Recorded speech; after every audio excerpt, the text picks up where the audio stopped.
here's something that's interesting for you. The word female in Islam does not always apply to biological females. Sometimes the word female is used to identify males.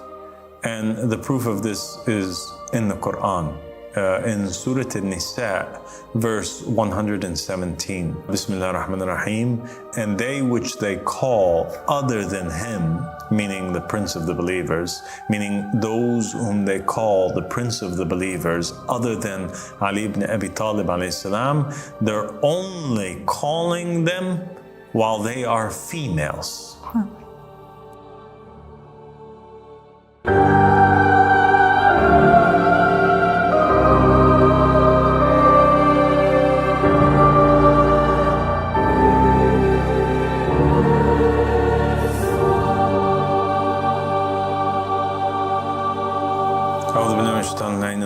بسم الله الرحمن الرحيم اللهم صل على محمد وآل محمد الإمام والمهدينا وسلم تسليما السلام عليكم ورحمة الله وبركاته. My dear sister Zahra. وعليكم السلام ورحمة الله وبركاته. Thank you for joining me. Thank you.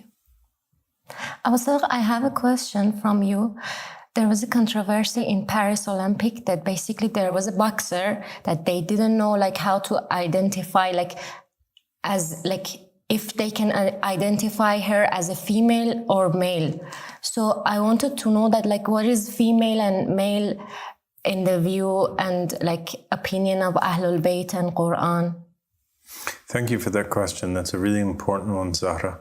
And basically, I think what you're referring to is what took place recently in the Olympics, in which there was an Algerian boxer by the name of Iman, and her and another boxer, I believe, as well. There was a controversy surrounding them because they have the appearance and the outwardly strength of a biological male, but at the same time, they are born female, or at least that's what's said on the passport. And so they had a lot of success in the boxing division of the Olympics, and there were some people that were saying that that's not fair, that these two compete against regular females because obviously they're not like regular females. There's something else that is going on.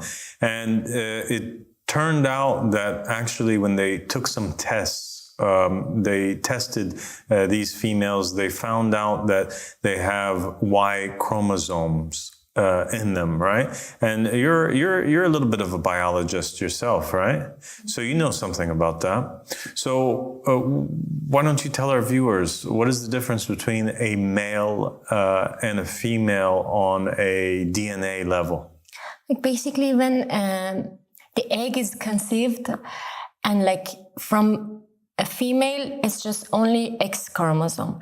And from a male, either comes X or a Y. So if it's Y, after few weeks, then the egg starts to demonstrate male features, and then they can say that this is a boy, and if it's X from male, then they can say that it's a girl. So basically, XX is what? It's a female. And XY? Male. But sometimes what happens is that you have individuals that are born, and when the doctor looks at them and the parents look at them naked as they're born, in the apparent, their sexual organs that they come with are female, for example. But they have hidden testes or hidden male private parts that are not visible, that are in the place, for example, of the ovaries or something like this, which produces testosterone. And so in the apparent, they're a perfectly normal biological female. But actually underneath the skin layers, something else is going on. Isn't that right? Yeah. And there's also some individuals that are described as intersex, all right?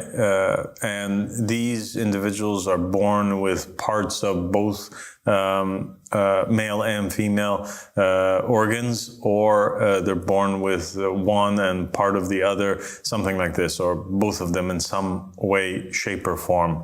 And this is not a new thing. This is something that's gone on since the very beginning of mankind. It's an issue that the Ahlul Bayt alayhim salam had to deal with. And so the controversy that is taking place right now, the discourse, the discussion that's taking place amongst the people in the world, they're all discussing what was the right course of action. Here is this Algerian boxer. She was born as a normal biological female. We did tests on her. Oh my goodness, we found high levels of testosterone. She has a Y chromosome in her. This means that something is taking place. She must have hidden testes somewhere. She must also be now, what should we consider? Is she a male or is she a female? She has this edge, this advantage over normal females that don't have this Y in them. That don't have this testosterone in them. So should she be allowed to compete against them or not? This is the controversy, and this is the question that's going on. And you have people like, for example, Richard Dawkins, the famous British atheist writer, the guy who wrote The God Delusion. He went on an interview and he said that basically, it is his opinion that she should not be allowed to compete against other females, and because biologically she is a male. So he thinks that there is a way that we should identify who is male and who is female by the genetics, basically, by the DNA, by testing them rather than by the apparent.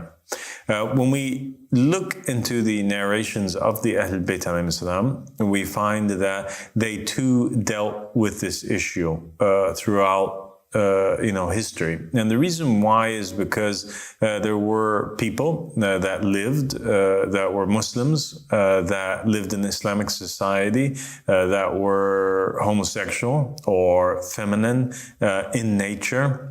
And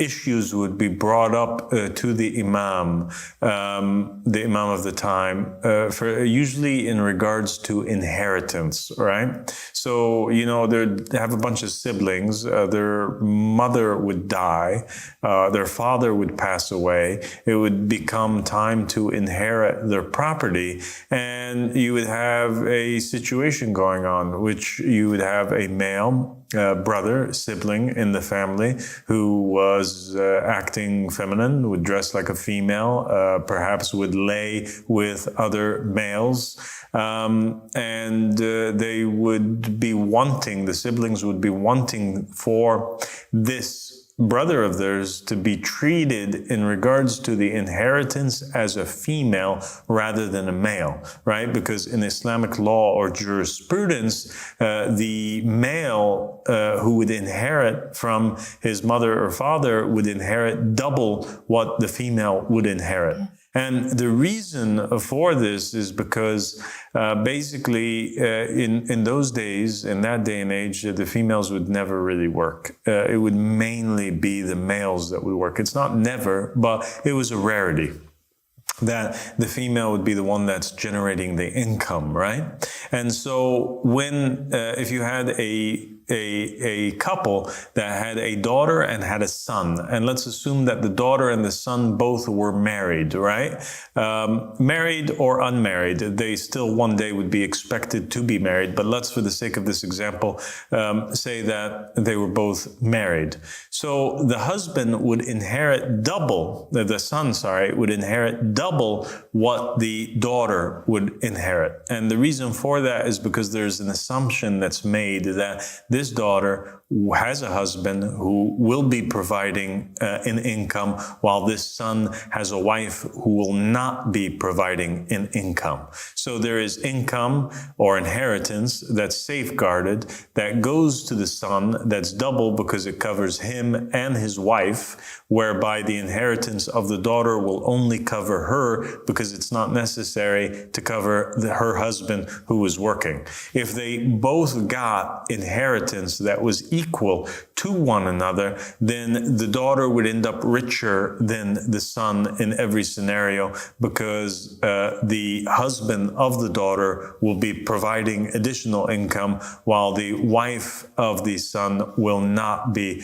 providing an income. So the religion of Islam, in order to ensure a healthy balance, equality between the levels of the life levels, or the quality of life that the son and the daughter would receive, it grants the son who has a partner that does not generate wealth double what it would provide for the female. Okay, so now back to the issue of the feminine or the homosexual or individual who is a male in this example, who has been dressing like a female, but now wants to be treated in regards to the inheritance as a male rather than a female, while the siblings want that their brother be treated as a female rather than a male, so that they can get more of the inheritance. This issue was posed to the Ahlul Bayt alayhim salam,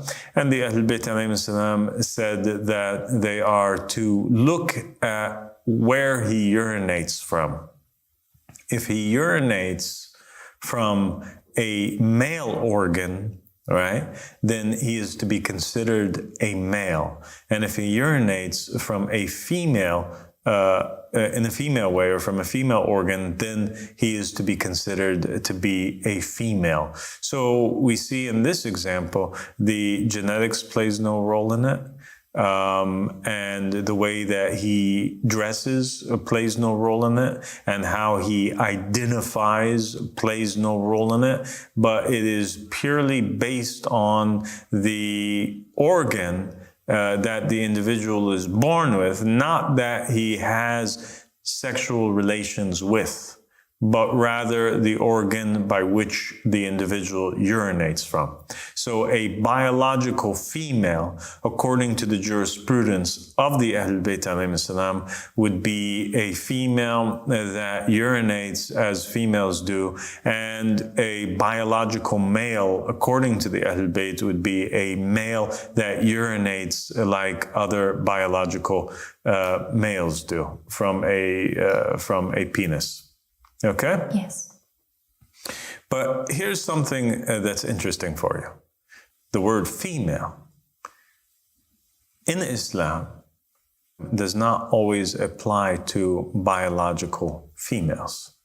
Sometimes the word female is used to identify males. And the proof of this is in the Quran. In Surah An-Nisa, verse 117. And basically what took place is that one day there was a companion who went in on Abu Abdullah alayhi salam, Imam al-Sadiq alayhi salam, and he said, "Peace be upon you, O Prince of the Believers." And Imam al-Sadiq alayhi salam responded and said, "Meh." That's a name, meaning the Prince of the Believers, meaning he was displeased when he was called Prince of the Believers. He says, this name, Prince of the Believers, don't call me that.